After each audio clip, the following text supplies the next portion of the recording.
श्री परमात्मने नमः। श्रीमद्भगवद्गीता अथ त्रयोदशोऽध्यायः। श्रीभगवानुवाच इदं शरीरं कौन्तेय क्षेत्रमित्यभिधीयते। एतद्यो वेत्ति तं प्राहुः क्षेत्रज्ञ इति तद्विदः। इदं ಅನುಸ್ವಾರದ ಉಚ್ಚಾರಣೆ ಮ. ಇದಂ ಶರೀರಂ ಶರೀರಂ, ಇಲ್ಲಿ ಅನುಸ್ವಾರದ ಉಚ್ಚಾರಣೆ ಕ ವರ್ಗದ ಅನುನಾಸಿಕದ ರೀತಿ. ಶರೀರಂ ಕೌಂತೆಯ ಕ್ಷೇತ್ರಮಿತ್ಯಭಿಧೀಯತೆ. ಕ್ಷೇತ್ರ ಕ್ಷೇ ಮೇಲೆ ಆಘಾತ, ಮುಂದೆ ಮಿತ್ಯ ಮಿ ಮೇಲೆ ಆಘಾತ.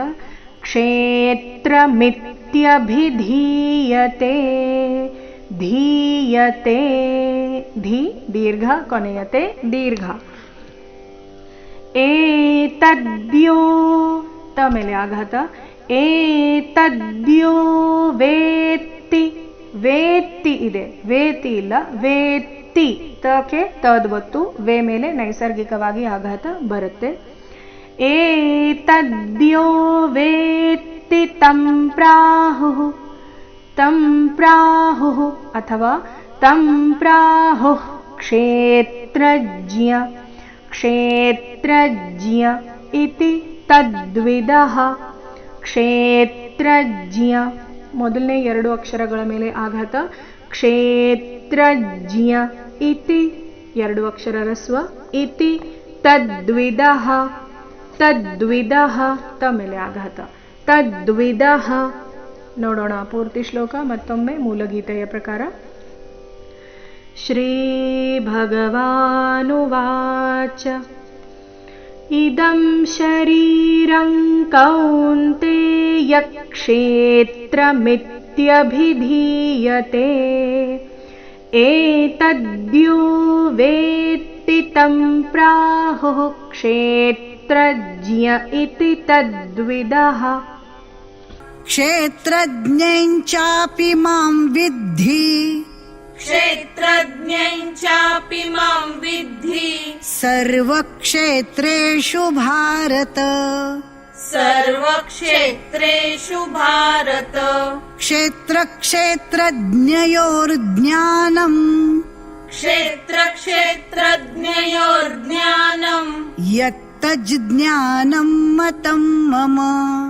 ಯತ್ತಜ್ಜ್ಞಾನಂ ಮತಂ ಮಮ.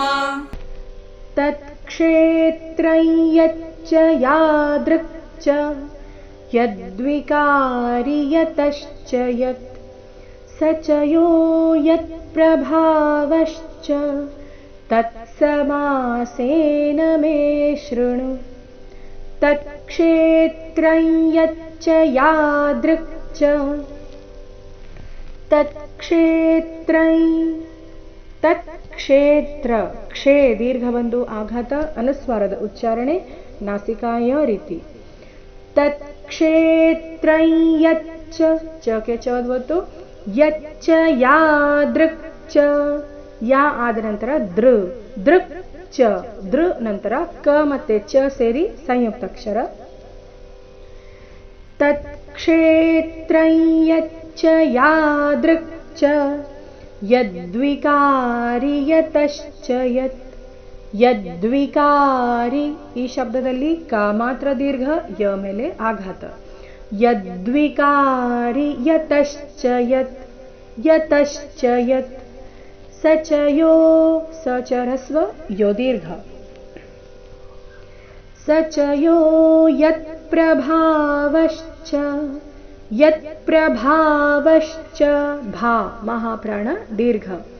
ತತ್ಸಮಾಸೇನ ಮೇ ಶೃಣು.